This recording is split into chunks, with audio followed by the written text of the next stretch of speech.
dhateng sedherek panitia penyelenggara hari ulang tahun jalur Tiga Desa Rimbo Mulya mriki Jalan Gajoso ingkang kaping 909. Mugi-mugi kanthi wontenipun peringatan dinten ulang tahun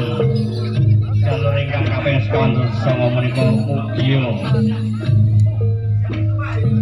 sedaya masyarakat muncul meneh ayem tata titi tentrem rumah ripah sinawi mugi tetep kabayan rezeki ingkang lancar rezeki ingkang gantar ingkang barokah sehingga pager kangge sangu ibadah lan pager kangge nyekapi keberkahan sapanjenenganipun mugi jalur kali dosa mriki tansah mangke pitutur rahayu wilujeng kumpul kabeh ora kakung semawana putri kawula saenthang seni budal pengin mutu budaya katimbalan dumateng panitia penyelenggara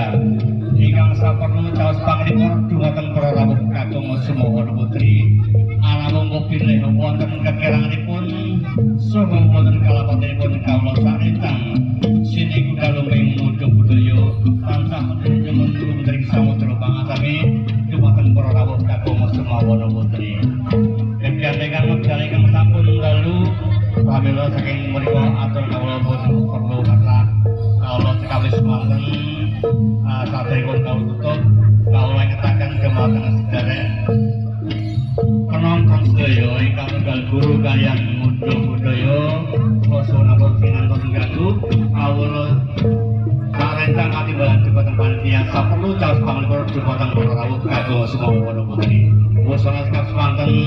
sugeng mirsaning Lestari Warna nuwun. Assalamualaikum warahmatullahi